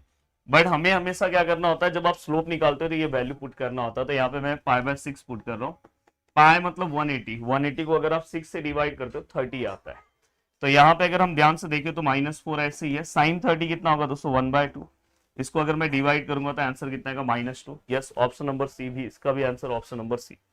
अब मैं चल रहा हूं दोस्तों आगे की ओर। यस, नेक्स्ट पार्ट, ये तो 2024 के आसपास ये क्वेश्चन, आई थिंक 24 का ही है ये क्वेश्चन। आई थिंक आपको दिखाई नहीं दे रहा होगा, मैं बड़े में लिख दे रहा हूँ -π/4, यहाँ पे +π/4 है, x³ है, sin raised to 4x है, और dx है which is equal to k। मैं हमेशा बोलता हूं कि अगर कभी भी लिमिट माइनस से प्लस है दोस्तों तो हमेशा हमें क्या करना है दोस्तों चेक करना है ऑड और इवन। तो देखो मैं चेक करने जा रहा हूं, चेक कैसे करते हैं, f of x which is equal to ये लिखो x³ और यहाँ पे लिखोगे sin raised to 4x। यहाँ पे अगर आप लिखोगे x के बदले -x³ साइन x के बदले -x, और ये रेस टू 4 को ना मैं ऐसे लिख रहा हूं। अब देखो माइनस का क्यूब हमेशा माइनस ही होता है, वो x³ रहेगा। हमेशा याद रखना दोस्तों साइन ऑफ माइनस थीटा को हम माइनस ऑफ साइन थीटा लिखते हैं, और ये 4 ऐसे ही है। ये हमेशा यहाँ पे मैं आपको फॉर्मूला चाहिए तो लिख दूं sine of minus theta which is equal to minus of sine theta. अब यहाँ पे अगर आप ध्यान से देखोगे ये माइनस माइनस प्लस मत करना, क्योंकि रेस टू 4 है तो ये माइनस गायब हो जाएगा, क्योंकि ऊपर 4 है तो यहाँ साइन x आएगा। हाँ, अगर ऊपर 5 होता तो माइनस आगे आता। अब अगर आप ध्यान से देखोगे ये माइनस ऐसे ही है, ये वाला जो पार्ट है दोस्तों ये अपना f of x है। और आपको अगर ऑड इवन रूल पता है कि जब भी अगर मैं x के बदले अगर -x पुट करूं, अगर मुझे ये मिले minus of f of x मिले तो मतलब मेरा फंक्शन ऑड है, और ऑड फंक्शन का डेरिवेटिव इंटीग्रेशन कितना आता है दोस्तों 0। तो डायरेक्ट यहाँ पे k का वैल्यू आप डायरेक्ट 0 लिख सकते हो, तो ये आपको पता होना चाहिए। चलते हैं नेक्स्ट क्वेश्चन की ओर। ये बहुत ही शानदार क्वेश्चन है दोस्तों, डिफरेंशियल इक्वेशन का क्वेश्चन है। मैं यहाँ पे लिख दे रहा हूँ x है, dy बाई डी एक्स है, प्लस 2y है which is equal to x² log x है। अब यहाँ पे हमें क्या बोला है दोस्तों कि इंटीग्रेटिंग फैक्टर्स निकालना है, ओनली इंटीग्रेटिंग फैक्टर्स। अगर आप ध्यान से देखोगे तो ये लीनियर डिफरेंशियल इक्वेशन दिख रहा है। कभी भी लीनियर डिफरेंशियल इक्वेशन दोस्तों इस फॉर्म में रहेगा, इसके एक्चुअल 2 फॉर्म है, बट ये वाला हमेशा इस फॉर्म में रहता है। ये हमेशा याद रखना dy by d x p y which is equal to q. अब यहाँ पे आपको एक चीज का ये ध्यान रखना है कि यहाँ पे अगर आप ध्यान से देखोगे तो यहाँ पे dy बाई डी एक्स के बाजू में क्या है दोस्तों x है, ये x नहीं होना चाहिए। तो ये x को गायब करने के लिए पूरे इक्वेशन को x से डिवाइड कर दो, तो dy बाई डी एक्स है। यहाँ पे आप डिवाइड करोगे तो 2/x y साइड में, यहाँ पे अगर आप x से डिवाइड करोगे इसमें से एक x कम हो जाएगा, log x हो जाएगा। चाहिए तो चलो दिखा दे रहा हूँ, x से डिवाइड हुआ, यहाँ हुआ, यहाँ पे भी x से, चलो मैं दिखा रहा हूँ। तो ये x x कैंसल, इसमें से एक x कैंसल, पर ये सब आपको नहीं लिखना है, ये जस्ट मैं सभी लोगों को समझ में आए इसलिए लिख रहा हूँ x log x। अब देखो दोस्तों इंटीग्रेटिंग फैक्टर्स की तरह हुआ कि अगर आप देखो तो सबसे पहले इस फॉर्म में आया कि नहीं, y आया, ये x के टर्म में, ये भी है x के टर्म में, तो y के आगे जो है वो अपना p है। p क्या है अपना दोस्तों 2/x। अब हम इंटीग्रेटिंग फैक्टर्स कैसे निकालते हैं दोस्तों, e raise to p dx। तो यहाँ पे e रेज टू p का क्या वैल्यू है दोस्तों 2/x dx। तो देखो 2 बाहर है, और इंटीग्रेशन ऑफ 1/x, तो ये 2 है, और 1/x मतलब क्या आएगा दोस्तों, log x। अब नेक्स्ट स्टेप में आपको ये पता होना चाहिए दोस्तों, हमेशा इसके हर एक सम में ये 2 ऊपर आएगा तो यहाँ पे आएगा, क्योंकि लॉग रूल आपको पता है। लॉग रूल क्या बोलता है दोस्तों, ये देखो यहाँ पे, जो बच्चा लास्ट टाइम में देख रहा है उसको भी समझ में आ रहा होगा। देखो यहाँ पे ये n ऊपर आ जाएगा यहाँ पे, या तो n आगे आ जाएगा। अब हमेशा याद रखना दोस्तों, यहाँ पे e है, यहाँ पे log है, तो ये हमेशा आप ऐसे भी समझ सकते हो, ये दोनों कैंसिल होकर डायरेक्ट x² आता है। पर रूल वाइज ऐसा होता है दोस्तों कि यहाँ पे e अगर ये दोनों सेम आया तो डायरेक्ट इसका आंसर ही आता है। पर आप ऐसे समझो e है log है तो कैंसिल होकर डायरेक्ट x², आप ऐसे समझ के अभी चलो अगर लास्ट टाइम पे देख रहे हो तो। नेक्स्ट क्वेश्चन ये है दोस्तों, the mean and variance, mean और variance of the binomial, mean मतलब e ऑफ x, ये हमें कितना दिया है दोस्तों 18, और वेरिएंस हमें कितना दिया है दोस्तों 12। पहला मीन दिया है फिर वेरिएंस, और हमें क्या निकालना है दोस्तों, फाइंड n निकालना है। तो देखो सबसे पहले मीन का फॉर्मूला क्या होता है दोस्तों, np 18। वेरिएंस का फॉर्मूला क्या होता है दोस्तों, npq विच इज इक्वल 12। दोनों इस टाइप का सम मैंने आपको सॉल्व कराया, दोनों को अगर आप डिवाइड करते हैं इस वाले को, हमेशा ऐसा सम डिवाइड करके ही आपको सॉल्व करना है। देखो np cancel, q which is equal to, यहाँ पे 6 2 जा 6 3 जा 2/3 आया। अगर ये 2/3 आया तो आप अब p का वैल्यू निकालो। p का वैल्यू देखो, अगर ये एमसीक्यू सॉल्व कर रहे हो तो आपको डायरेक्ट आना चाहिए। तो यहाँ पे अगर आप देखोगे ये 3 है और 3 - 2 कितना आता है 1। तो इनडायरेक्टली हम एमएसटी सीटी में ऐसे ही फटाफट करते हैं, तो ये आप एमसीक्यू सॉल्व कर रहे थे, यहाँ भी फटाफट कर लो। QP हो गया, आपको क्या निकालना है दोस्तों n। अब आप फटाक से निकाल सकते हैं np which is equal to 18, n निकालना है, p क्या है 1/3 18, n which is equal to 18 multiply by 3, n which is equal to I think 54। Option number b correct. अब चलते हैं दोस्तों आगे की ओर, नेक्स्ट क्वेश्चन। यस, अब देखो नेक्स्ट क्वेश्चन ये है, x इक्वल टू समथिंग, आपको नहीं दिख रहा होगा, मैं यहाँ पे लिख के दे रहा हूँ, a(t⁴) y इक्वल टू क्या है दोस्तों 2a(t²), then find dy by dx। बहुत सिंपल है, पैरामेट्रिक डेरिवेटिव है। dx बाय dt, यहाँ पे अगर आप लिखोगे a ऐसे ही है 4t³ आएगा, x⁻n का फॉर्मूला। dy बाय dt यहाँ क्या आएगा दोस्तों 2a सेम है, ये 2t आएगा, जैसे x² का 2x तो वैसे t² का 2t। देन अगर मैं बात करूं dx by dt which is equal to, तो ये क्या आएगा 4at³। अब यहाँ पे अगर मैं लिखूं तो ये क्या आएगा दोस्तों dy by dt which is equal to 4at। अब ये होने के बाद दोस्तों अगर अपने को dy बाय dx निकालना है तो dy बाय dx में यहाँ पे dy बाय dt हम लिखते हैं, मैं पूरा सिस्टमैटिक इसलिए लिख रहा हूँ कि आपको समझे। dy बाय dt का आंसर कितना है दोस्तों 4at, इसका आंसर कितना है दोस्तों 4at³। 4a कैंसल, इसमें से एक t कैंसल, तो आंसर क्या आएगा 1/t²। Yes, perfect answer is 1/t²। Yes, option number first.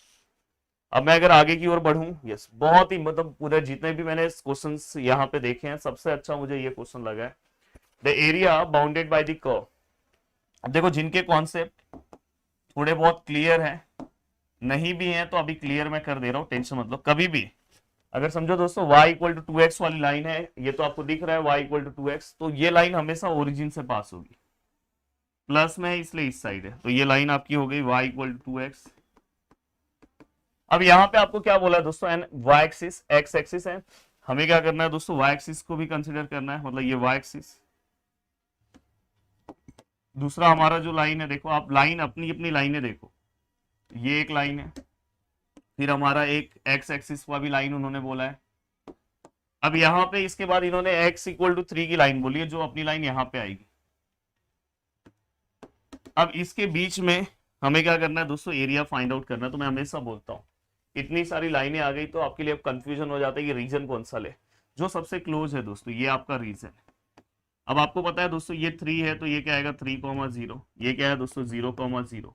तो हमारा जो लिमिट जब मैं लिखूंगा तो क्या आएगा दोस्तों 0 to 3। अब दोस्तों मैं हमेशा क्या करता हूँ, बाहर का जो कर्व है वो लेता हूँ। बाहर का कर्व अगर ये x का लिमिट है तो यहाँ dx आएगा और यहाँ पे y। तो देखो 0 to 3 dx, यहाँ पे y का वैल्यू क्या आएगा, y इक्वल टू क्या है दोस्तों 2x है। अब अगर मैं सॉल्व करूँ तो 2 ऐसे ही रहेगा, x का इंटीग्रेशन क्या आएगा दोस्तों x²/2, और लिमिट क्या है दोस्तों 0 to 3। ये 2 हम कैंसिल कर दे रहे हैं, तो यहाँ अगर मैं 3 रखता हूँ, 3 का स्क्वायर कितना आएगा दोस्तों 9, 0 रखने की जरूरत नहीं है, तो 9 square unit. Yes, option number c perfect. तो देखो आप इतना जल्दी प्रॉपर आंसर ला दिए। ये क्वेश्चन भी मुझे बहुत अच्छा लगा है। y equal to sorry y dy by d x plus x which is equal to 0। अब यहां पे अगर आप ध्यान से देखोगे तो ये differential equation represent family of, मतलब ये जो डिफरेंशियल इक्वेशन किसको रिप्रेजेंट कर रहा है, तो देखो इसके लिए आपको सीधा सिंपल क्या करना है दोस्तों, इसको सॉल्व करने के बारे में सोचना है। अब मैं जब इसको सॉल्व करूंगा तो सॉल्व करने के लिए मुझे यहाँ पे वेरिएबल सेपरेबल फॉर्म यूज करना होगा। कैसे लेते हैं वेरिएबल सेपरेबल फॉर्म सिखाता हूं मैं। x आप वहां पे भेज दो, माइनस एक्स हो गया। अब x dx x के साथ कर दो, dy y के साथ, जैसे y के साथ dy हो गया, x के साथ क्या हो गया दोस्तों dx हो गया। अब हम क्या करेंगे दोस्तों, दोनों साइड इंटीग्रेशन ले लेंगे और जब आप इसका आंसर लिखोगे, इसका आंसर लोगे तो ये क्या आएगा दोस्तों, सॉरी वाई स्क्वायर बाय 2 आएगा और इसका आंसर क्या आएगा माइनस एक्स स्क्वायर बाय 2 और यहाँ पे क्या आएगा प्लस सी। अब दोस्तों अगर आप ध्यान से देखोगे नेक्स्ट स्टेप में अगर मैं इसको लिखूं तो ये वाई स्क्वायर बाय 2, ये एक्स स्क्वायर यहाँ पे आएगा x square by 2 which is equal to C. अब यहाँ पे हम 2 वन टाइम लिखेंगे y square plus x square और यहाँ पे सी है। देन अगर y square plus x square लिखूं और ये 2c है। अब यहाँ पे y square plus x square, दोस्तों ये 2c को मैं सी स्क्वायर लिख सकता हूँ, ये हमेशा याद रखना। अगर ये दोनों स्क्वायर फॉर्म में तो आपको याद आ रहा है, ये दोनों अगर एक्स स्क्वायर और वाई स्क्वायर है तो समझ जाना ये सर्कल है, क्योंकि सर्कल का स्टैंडर्ड इक्वेशन क्या बोलता है दोस्तों, x square plus y square which is equal to r square, या तो हम ए स्क्वायर लेते हैं। तो कांस्टेंट को आप कुछ भी ले सकते हो। तो ये किसका रिप्रेजेंट, कौन सा इक्वेशन को कर रहा है दोस्तों, रिप्रेजेंट फैमिली ऑफ सर्कल को। अब चल रहा हूं दोस्तों आगे की ओर, प्लीज वीडियो को लाइक कर देना। अगर आप चाहते कि इसी तरह से एमएसटी सीईटी में भी आपको हेल्प मिलता रहे मेरे साथ, और एमएसटी सीईटी का मेरा स्पेशल बैच है 27 से, उसका इंट्रोडक्शन है 28 से स्टार्ट होगा, तो आप जुड़ सकते हो उससे। अब देखो दोस्तों ये प्रोबेबिलिटी का क्वेश्चन है और जब भी ऐसे क्वेश्चंस आते हैं तो ये हमेशा कंटिन्यूस वाला टाइप है। इसमें हम इंटीग्रेशन लेके सम सॉल्व करते हैं। लिमिट क्या है दोस्तों, 0 से लेके 1 है। ये पूरा पार्ट आप यहाँ पे रख दो और यहाँ पे dx है विच इज इक्वल टू 1। इससे आप k तुरंत निकाल लोगे, k बाहर ले लो। अब यहाँ पे 0 to 1 है, ये एक्स स्क्वायर अंदर ले लो तो एक्स स्क्वायर, ये एक्स स्क्वायर इससे मल्टीप्लाई होता है एक्स क्यूब और यहाँ dx which is equal to 1। Then यहाँ पे k है, एक्स स्क्वायर का क्या आएगा दोस्तों एक्स क्यूब बाय 3, यहाँ पे क्या आएगा दोस्तों x raise to 4 by 4, integration है इसलिए याद रखना, और ये 1 ऐसे ही रहेगा। लिमिट क्या है दोस्तों 0 to 1। जब अगर मैं इसको सॉल्व करूंगा तो ये k ऐसी है, यहाँ पे अगर मैं 1 पुट करूं तो ये क्या आएगा दोस्तों 1 बाय 3 माइनस 1 बाय 4। 0 पुट करने की जरूरत नहीं है, 0 पुट करोगे तो 0 ही आएगा। Then k which is equal to, ये 4 1 जा 4, ये सब सम देख के ना आपको सम्स वाले में भी ऐसे सम्स आते हैं, क्रॉस मल्टीप्लाई किया दोस्तों, देखो इसको इससे एंड दोनों को। Then k which is equal to 1 by 12 and which is equal to 1, then k equal to 12 1 जा 12। स्ट्रेट फॉरवर्ड हमारा जो आंसर आया वो है ऑप्शन नंबर फर्स्ट। बहुत देर से ऑप्शन नंबर फर्स्ट ही आ रहा है। यस, बहुत ही शानदार क्वेश्चन है। इस क्वेश्चन में बहुत सारे लोगों ने मिस्टेक किया है, तो प्लीज ये क्वेश्चन में मिस्टेक नहीं होना चाहिए। देखो ये लॉग है, ये x प्लस वाई है, ये 2xy है, और हमें किसका वैल्यू निकालना है दोस्तों, y डैश 0, मतलब अपने को डेरिवेटिव निकालना है। अब यहाँ पे हमेशा याद रखना, जब भी ये यहाँ पे ये वैल्यू लिखा है मतलब ये x इक्वल टू 0 है, और जब आपको x इक्वल टू 0 दिया है तो इसमें पुट करके आप y का पहले वैल्यू निकाल दो। तो देखो मैं यहाँ पे पुट कर रहा हूँ, x का वैल्यू 0 है, 0 प्लस y, ये 0 है, देन ये क्या हो जाएगा दोस्तों log y 0। कभी भी याद रखना यहाँ पे कुछ नहीं है तो e है, ये e जब यहाँ पे जाएगा तो ये वाला पार्ट ऊपर आता है, ये हमने 11th में कॉन्सेप्ट पढ़ा है एक्सपोनेंशियल फॉर्म। और यहाँ पे दोस्तों क्या है y, तो हमेशा याद रखना यहाँ y आएगा और e जब यहाँ पे जाएगा तो ये रेस टू में आएगा, ये याद रखना। Then y which is equal to e raise to something which is equal to e raise to 0 1 होता है दोस्तों। तो यहाँ पे हमें ये पता चल गया कि x का वैल्यू क्या है 0 है और y का वैल्यू क्या है 1 है, और हमें सॉल्व करना है। अब आप क्या करो दोस्तों, यहाँ पे डैश है मतलब इसका डेरिवेटिव लेके आप ये दोनों वैल्यूज पुट कर दो, आपका आंसर आ जाएगा। तो देखो दोस्तों यहाँ पे log है, यहाँ पे x प्लस वाई है, यहाँ पे 2xy। अब यहाँ पे अगर आप इसको सॉल्व करते हो तो दोस्तों देखो log x का डेरिवेटिव 1 अपॉन x, और आपको पता है दोस्तों ये बैड फंक्शन है, फिर से इसका डेरिवेटिव x का डेरिवेटिव 1, y का डेरिवेटिव हमेशा याद रखना 1 होता है, पर बैड फंक्शन की वजह से dy बाई dx आता है, बट आप लास्ट टाइम में पढ़ रहे हो तो y का dy बाई dx समझो।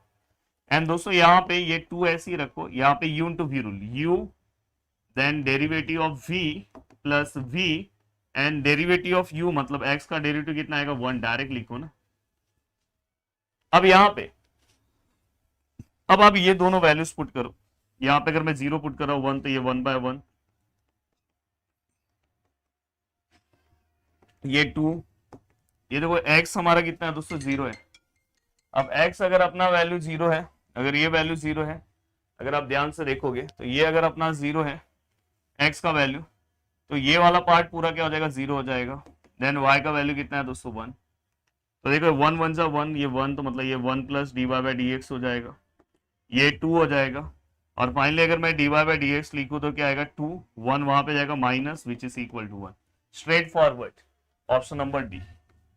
बहुत अच्छा क्वेश्चन है ये क्वेश्चन। ऐसे क्वेश्चन आपको आ सकते हैं, अलग से भी आपको सॉल्व करने के लिए आ सकते हैं। ये वाला हो सकता है कि आपको क्वेश्चन प्रॉपर दिखाई न दे, तो मैं यहाँ पे लिख दे रहा हूँ कॉस क्यूब एक्स है दोस्तों। इसके लिए आपको कॉस क्यूब का फॉर्मूला पता होना चाहिए। अब यहाँ पे अगर मैं कॉस क्यूब थीटा का फॉर्मूला बताऊं तो cos cube theta which is equal to 1/4 cos 3 theta plus 3 cos theta. ये इसका स्ट्रेट फॉरवर्ड फॉर्मूला है। अब यूज करो आप। अगर आप जब सॉल्व करोगे तो ये 1/4 बाहर रख रहा हूं, यहाँ पे क्या आएगा दोस्तों कॉस 3 थीटा मतलब 3x प्लस यहाँ पे 3 कॉस x होगा, और यहाँ पे क्या आएगा दोस्तों dx।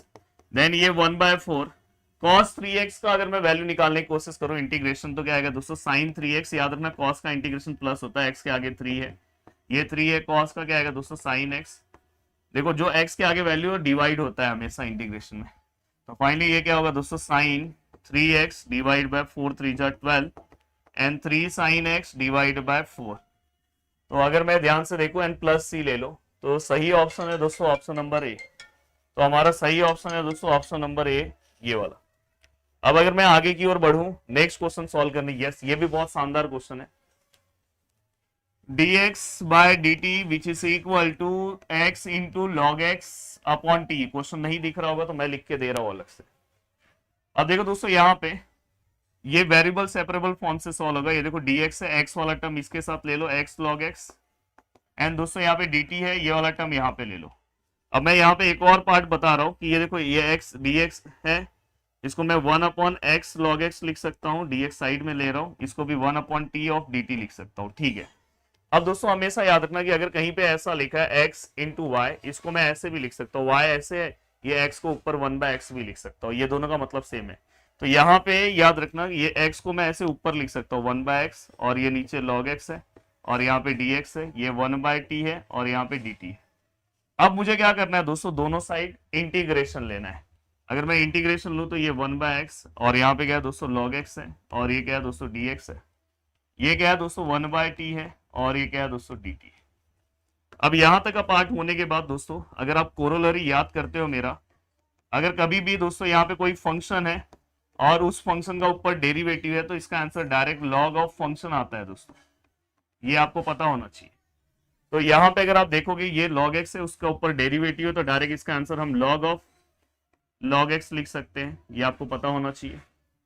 देन दोस्तों इसके बाद विच इज इक्वल टू, यहाँ पे क्या आएगा दोस्तों log ऑफ t, और साथ में हम क्या लेंगे दोस्तों प्लस c, और हमेशा अगर ये दोनों log फॉर्म में तो यहाँ पे भी अपन आंसर क्या लेंगे log x फॉर्म में ही लेंगे। अब ये पूरा का पूरा पार्ट होने के बाद दोस्तों अब देखो दोस्तों ये log है, ये यहाँ पे क्या है दोस्तों log x है, ये देखो ये दोनों को log को कभी भी प्लस में है तो मल्टीप्लाई में हम लिखेंगे तो c इंटू टी या तो t इंटू सी लिखो, कोई दिक्कत नहीं है। अब देखो ये log log गया तो यहाँ पे डायरेक्ट क्या आएगा दोस्तों log x, और यहाँ पे क्या है दोस्तों ct है। अब यहाँ पे आप इसको इतना भी रख सकते हो, बट अगर आप अपने ऑप्शंस में देखोगे तो ऐसा कोई भी आंसर आपको दिखाई नहीं दे रहा है। तो ऐसे केस में हम यहाँ पे e लेंगे, मैं यहाँ पे x रखूंगा, e को वहां भेजूंगा तो e रेस टू क्या आएगा दोस्तों ct। तो ये हमारा फाइनल आंसर है। ऐसा कोई आंसर अगर आपको दिख रहा होगा तो आपका वही आंसर होगा दोस्तों। तो ऐसा कौन सा आंसर आपको दिख रहा है, x equal to e raise to ct, yes option number first perfect है। अब मैं चल रहा हूँ दोस्तों आगे की ओर। नेक्स्ट कुछ क्वेश्चंस हैं, ये सब देखो प्रीवियस ईयर्स क्वेश्चंस है तो आपको सॉल्व करना ही होगा, बिना सॉल्व किए नहीं जा सकते। अब यहाँ पे अगर आप ध्यान से देखोगे तो यहाँ पे दोस्तों देखो ये क्या है 4cx है, यहाँ पे क्या है दोस्तों 5/9 रेस टू x है, यहाँ पे क्या है दोस्तों 4/9 4 माइनस x है। और दोस्तों हमें क्या करना है यहाँ पे e ऑफ x का वैल्यू निकालना है। e ऑफ x मतलब क्या होता है दोस्तों np, एन मतलब क्या है दोस्तों, आपको यहां से ही समझ रहा है, फॉर्मूला याद है आपको, n c x p raise to x q raise to n minus x, ये वाला formula, n c x p raise to x q raise to n minus x. यहां से आपको एन का वैल्यू मिल गया 4 है, पी का वैल्यू मतलब पहला वाला ब्रैकेट, तो 5 4 जा 20/9, तो अपना सही आंसर है ऑप्शन नंबर ए। तो देखो कुछ एमसीक्यूज जो है वो डायरेक्ट भी सॉल्व हो जाते हैं, तुरंत सॉल्व हो जाते हैं, बट कुछ कुछ सॉल्व करने के लिए टाइम लगता है। अब ये वाला थोड़ा सा आपको ब्लर दिख रहा होगा, टेंशन मत लेना, थोड़ा मैं इसको और बड़ा कर दूं। अब देखो दोस्तों यहाँ पे y इक्वल टू, यहाँ क्या है दोस्तों, सी स्क्वायर प्लस सी बाय एक्स। मैंने आपको एक चीज पढ़ाया था कि इसके अंदर डेरिवेटिव आपको जितने बार कांस्टेंट जितना दिखे उतने बार आपको डेरिवेटिव लेना है, वही आपका डिफरेंशियल इक्वेशन का सॉल्यूशन है। तो यहाँ पे c हमें 2 टाइम दिख रहा है, ये मत बोलना एक ही कांस्टेंट है तो एक ही बार डेरिवेटिव आएगा। तो देखो मैं यहाँ पे क्या कर रहा हूँ, dy बाई डी एक्स, देखो अकेला कांस्टेंट है, 0 हो जाएगा, तो यहाँ पे डायरेक्ट ये c आएगा, और 1/x का डेरिवेटिव क्या आता है दोस्तों, -1/x स्क्वायर। नेक्स्ट स्टेप में एक्स स्क्वायर अपन यहाँ पे ले रहे हैं, ये dy बाई डी एक्स है, माइनस साइन भी यहाँ ही भेज दे रहा हूँ, तो यहाँ पे डायरेक्ट c है, क्योंकि इसके आगे मैं फिर से डेरिवेटिव नहीं ले सकता क्योंकि एक ही कांस्टेंट है c। हाँ अगर a और b रहता तो ऐसा हम बोल सकते थे कि 2 कांस्टेंट है। बाद में ये वैल्यूज मैं यहाँ पे पुट करूंगा। अब देखो दोस्तों y ऐसी ही है, c की जगह पे मैं पूरा का पूरा वैल्यू पुट कर रहा हूँ, ये तो क्या आएगा -x square dy by d x का स्क्वायर, और यहाँ पे देखो ये c की जगह पे पूरा वैल्यू पुट कर रहा हूँ, तो क्या आएगा दोस्तों -x square dy by d x, और यहाँ पे नीचे क्या है दोस्तों x है। नेक्स्ट स्टेप में एक x cancel, then y which is equal to, ये माइनस का स्क्वायर प्लस, तो ये क्या आएगा x रेस टू 4, ये dy बाई डी एक्स का स्क्वायर प्लस माइनस माइनस यहाँ पे x, और दोस्तों ये dy बाई डी एक्स। अगर मैं कोई भी ऑप्शन देखूं तो सभी ऑप्शन में y एक ही साइड है, तो अपन क्या करेंगे दोस्तों, इसको x raise to 4 dy by d x का whole square minus x dy by d x, y यहाँ पे लेंगे तो minus y which is equal to 0। Yes, which one is right answer? तो अगर आप देखोगे option number first, yes option number first पूरा का पूरा मैच हो रहा है। तो इस तरह के क्वेश्चन भी आपको पूछे जा सकते हैं दोस्तों, आपको सॉल्व करने आना चाहिए इस तरह का क्वेश्चन, बहुत शानदार क्वेश्चन। अब देखो दोस्तों ये, और ऐसे मैं कोई भी क्वेश्चन अपने मन से नहीं लेकर आ रहा हूं दोस्तों, जो पूछा गया एग्जाम में वही क्वेश्चन है। y equal to 1 minus e raise to x by 2। हमें क्या बोला है दोस्तों, इक्वेशन ऑफ टेंजेंट निकालना है, और दोस्तों हमें क्या करना है, at the point of intersection with y axis. तो यहाँ पे हमें उससे कुछ मिलेगा at the point of intersection with y axis. y axis मतलब यहाँ पे x उसका 0 होगा और यहाँ पे y का कुछ वैल्यू होगा। तो दोस्तों देखो सबसे पहला केस हमें क्या करना है दोस्तों, अगर मैं यहाँ पे y का वैल्यू निकालने की कोशिश करूं, तो देखो x का वैल्यू मुझे पता है, y का अगर मैं वैल्यू निकालूं तो यहाँ पे देखो x का वैल्यू पुट करूंगा, तो यहाँ पे 0/2, then y which is equal to 1 minus e raise to 0, मतलब क्या आएगा दोस्तों 1 आएगा, then y which is equal to also 0। तो हमें ये पता चल गया दोस्तों कि हमारा जो पॉइंट है वो 0,0 है। अब बस मुझे dy बाई डी एक्स निकालना है, तो y which is equal to 1 minus e raise to x by 2, 1 का डेरिवेटिव 0 माइनस है, e raise to x by 2 ऐसे ही रहेगा। देन रूल वाइज यहाँ पे ई रेस टू एक्स होना चाहिए था, बट एक्स बाय 2 था, एक्स बाय 2 का फिर से डेरिवेटिव था, एक्स का डेरिवेटिव 1, 2 तो कांस्टेंट ऐसे ही रहेगा। तो फाइनली दोस्तों अब dy by d x which is equal to, जब भी हम स्लोप निकालते हैं तो ये दोनों पॉइंट इसमें पुट करते हैं, बट यहाँ पे बस x है तो x का पुट करो, यहाँ पे पुट करोगे तो ई रेस टू 0 मतलब क्या आएगा 1, तो ये 1 तो लिखने की जरूरत नहीं है, तो डायरेक्ट 1/2। देखो ये एमसीक्यू है तो आपको इसी तरह से सॉल्व करना चाहिए, स्टेप बाय स्टेप लिखने की जरूरत नहीं है। अब आपके पास फॉर्मूला है दोस्तों इक्वेशन ऑफ टेंजेंट का, ये slope point form y minus y1 कितना है दोस्तों 0 है, m कितना है -1/2, x माइनस x1 भी 0 है, तो y which is equal to -1/2x। Next step में दोस्तों ये 2 यहाँ पे आएगा 2y minus x, next step में x plus 2y which is equal to 0। Perfect, which one is right answer, x plus 2y, yes option number a. तो देखो यहाँ पे ये भी हो गया। अब देखो ये इतना शानदार क्वेश्चन पूछा गया था, बहुत सिंपल क्वेश्चन इसको मैं बोल सकता हूँ। यहाँ पे देखो दोस्तों डायरेक्ट बाय डायरेक्ट आपको यहाँ पे देखो y इक्वल टू समथिंग दिया था और हमें x एक्सिस के रेफरेंस में लेना है, तो x का वैल्यू 0 है, दूसरा वैल्यू π/2 है, यहाँ पे dx आएगा अगर ये x के वैल्यू, और यहाँ पे y आएगा। देन दोस्तों अगर मैं बात करूँ तो 0 to π/2 और y इक्वल टू समथिंग हमें क्या दिया दोस्तों sin x, और यहाँ पे dx है। अगर आप यहाँ पे लिखने की कोशिश करोगे तो साइन का डेरिवेटिव क्या आएगा दोस्तों, कॉस एक्स, ये 0 है, ये क्या है दोस्तों, π/2। अब यहाँ पे क्या आएगा दोस्तों, cos π/2, यहाँ पे क्या आएगा दोस्तों, cos 0। cos 90 क्या होता है दोस्तों, cos 90 0 होता है, माइनस cos 0 क्या होता है 1, तो फाइनली इसका आंसर -1। अब यहाँ पे देखो ओके, देखो मैं लिखते टाइम मैंने एक गड़बड़ किया, इंटीग्रेशन ऑफ साइन क्या आएगा दोस्तों, माइनस कॉस आएगा, वही देखो, फिर आपको अगर आंसर नहीं मिला तो समझा करो, तो माइनस माइनस और यहाँ पे क्या आएगा दोस्तों प्लस। मैंने इंटीग्रेशन ऑफ साइन को कॉस ले लिया था, माइनस कॉस आएगा ना दोस्तों, तो माइनस साइन।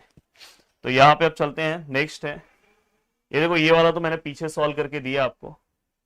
अब ये वाला हमें देखो मैक्सिमम निकालना है। अगर आप ये यहाँ पे मैं आपको एक सिंपल तरीका बता रहा हूँ, मैक्सिमम वैल्यूज आपको निकालना है। तो देखो यहाँ पे ये एफ ऑफ एक्स है, ये यहाँ पे क्या है दोस्तों, लॉग एक्स है, और यहाँ पे एक्स है। अब देखो दोस्तों यहाँ पे मैक्सिमम मिनिमम में क्या होता है, आपको पहला डेरिवेटिव निकालना होता है यू बाई वी रूल से। तो यहाँ पे v डेरिवेटिव, लॉग एक्स का डेरिवेटिव क्या आएगा 1/x, u का derivative minus u, and v का डेरिवेटिव क्या आएगा दोस्तों 1, और यहाँ पे v का स्क्वायर। और आपको पता है कि जब भी हम पॉइंट निकालते हैं तो हम एफ डैश एक्स को 0 लेते हैं। तो यहाँ पे अगर हम 0 लेंगे तो ये देखो एक्स एक्स कैंसिल, तो 1 माइनस ये क्या आएगा दोस्तों लॉग एक्स, और यहाँ पे एक्स स्क्वायर है, यहाँ पे एक्स स्क्वायर 0 जा एक्स स्क्वायर, 1 माइनस यहाँ पे क्या लॉग एक्स है। अब लॉग एक्स यहाँ पे है which is equal to 1, then x equal to यहाँ पे समझो ई है, ई वहां पे जाएगा, ई रेस टू 1 होगा, then x equal to answer कितना आएगा दोस्तों ई। अब एक्स इक्वल टू हमें कितना मिला है दोस्तों, ई मिला है। अब हमें क्या करना है दोस्तों, आपको ये वाला जो पॉइंट है, अब यहाँ पे मैक्सिमम मिनिमा चेक करने मत बैठो, ये वाला पॉइंट डायरेक्ट इसके अंदर पुट कर दो, वही आपका आंसर है। ये हमेशा याद रखना जब एमसीक्यू सॉल्व कर रहे हो। तो यहाँ पे देखो मैं ई रख रहा हूँ और यहाँ पे भी ई रख रहा हूँ, लॉग ई 1 होता है, तो फाइनली आंसर क्या है 1/e। तो 1/e जो है दोस्तों अपना ऑप्शन नंबर बी, इससे आपका फास्ट सॉल्व हो जाएगा, अदरवाइज आप पूरा प्रोसेस करने बैठोगे तो बहुत टाइम जाएगा। बहुत शानदार सम है। अब यहाँ पे 1/, क्वाड्रेटिक टाइप का सम है, पर ये 1/, क्वाड्रेटिक से भी इजी है, ये डायरेक्ट फॉर्मूला सम है। Integration of 1/4x² minus 1 of dx। अब अगर मैं इसको लिखूं तो हमेशा हम 4 कॉमन लेते हैं दोस्तों, बाहर लेते हैं, ये x² को अकेला रखते हैं, तो 4 बाहर लिया, तो 1 यहाँ पे क्या है दोस्तों x², और ये 1/4। जब आप 4 बाहर लोगे तो यहाँ 4 नहीं है तो डिवाइड होगा, तो दोस्तों 1/4 इंटीग्रेशन ऑफ 1 ये x² है, इसको स्क्वायर फॉर्म में लिखोगे तो 1/2 का स्क्वायर और dx।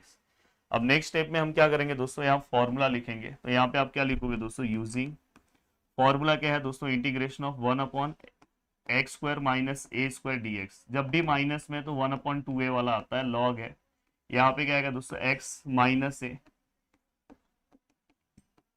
ये भी मैं कैसे याद करने बोलता हूँ, अगर माइनस में a है तो ऊपर माइनस नीचे प्लस। तो यहाँ पे जब आप लिखोगे तो 1/2, a का वैल्यू कितना है दोस्तों, a का अगर मैं वैल्यू की बात करूं, हाँ चलो ये 1/4 तो पहले वैसे ही रहेगा बाहर, देन 1/2a, a का वैल्यू क्या है दोस्तों 1/2 जो यहाँ पे आया, देन यहाँ पे क्या है दोस्तों लॉग है, x की जगह पे क्या वैल्यू है x है, a का वैल्यू क्या है 1/2, x plus 1/2, then plus c तो जाने दो बाद में लिखता हूँ, बस अपने को यहाँ तक ही मैं लिख रहा हूँ प्लस c। अब देखो दोस्तों ये 2 कैंसल, तो ये 1/4 लॉग है, 2 1 जा 2x माइनस 1/2, क्रॉस मल्टीप्लाई करो 2x प्लस 1/2, 2 कैंसिल हो गया। एंड दोस्तों अगर आप ध्यान से देखोगे तो ये तो पार्ट सेम मैच हो गया, यहाँ पे a मतलब कितना है 1/4, तो 1/4 क्या है डी है, क्योंकि एमसीक्यू है तो पूरा स्टेप सॉल्व करने की जरूरत नहीं है। लास्ट क्वेश्चन मैं आपको दे रहा हूँ, प्लीज आपको ये सम सॉल्व करना है, अगर आपको नहीं आया तो मैं आपको लाइव में सॉल्व करके दे दूंगा, तो ये वाला आपको ट्राई करना है। थोड़ा सा हिंट मैं आपको दे रहा हूँ, देखो यहाँ पे इन्होंने x का वैल्यू दिया है 1 2 3, और अगर मैं यहाँ पे 1 रखूं तो ये 1 का क्यूब, यहाँ पे देखो p ऑफ x का इन्होंने क्या वैल्यू दिया c/x³। अगर यहाँ पे मैं 2 रखूं नीचे तो 2 का क्यूब कितना आता है दोस्तों 8, और अगर मैं 3 रखूं 3 का क्यूब कितना आता है 27। अब हमें क्या करना है दोस्तों, e ऑफ x निकालना है। e ऑफ x का फॉर्मूला क्या होता है दोस्तों, अगर आप ध्यान से देखोगे तो हम क्या करेंगे दोस्तों, अब ये वाले पार्ट में आएंगे समीशन ऑफ xp, आपको ये दोनों को मल्टीप्लाई करके हमें आंसर निकालना है, बट उसके पहले आपको c का वैल्यू निकालना है। उसके लिए आपको फॉर्मूला यूज करना है summation of probability which is equal to 1, मतलब c plus c/8 plus c/27 which is equal to 1। इस पूरे को सॉल्व करोगे, बहुत डिफिकल्ट नहीं है, ये दोनों का मल्टीप्लाई करोगे 216 आएगा, तो वो उसका एलसीएम हो जाएगा, तो तुरंत ये सॉल्व हो जाएगा। सी का जो भी वैल्यू आएगा फिर आप यहाँ पुट कर दो और फिर ये दोनों को मल्टीप्लाई, ये दोनों को मल्टीप्लाई, ये दोनों को मल्टीप्लाई प्लस करो, आपका आंसर आ जाएगा। तो मैंने बोला कभी कभी ऐसे लेंथी सम भी आते हैं, तो प्लीज आप इसका आंसर मुझे बताओ। और इसी के साथ पूरा का पूरा पार्ट अगर आप देखोगे, मैंने पार्ट 1 पार्ट 2 दोनों कवर करा दिया और बहुत ही अच्छे से कवर करा दिया। साथ में थ्योरम्स के वीडियो आपको मिल गए होंगे, अगर नहीं मिला होगा तो दोस्तों मिल जाएगा, दोनों पार्ट 1 पार्ट 2 के थ्योरम। बाकी मेरा लाइव सेशन चल ही रहा है ऑलरेडी, अगर आप देखोगे तो पंच का बादशाह, नॉन स्टॉप पंच का बादशाह, सब चीजें मैंने बहुत अच्छे से कवर कराई। और आपके लिए मैं क्या करा सकता हूँ दोस्तों, बस अब आपको प्रैक्टिस करने की जरूरत है। अगर आप प्रैक्टिस नहीं करोगे तो बहुत तकलीफ हो जाएगा। तो चलो बाय बाय, जय हिंद।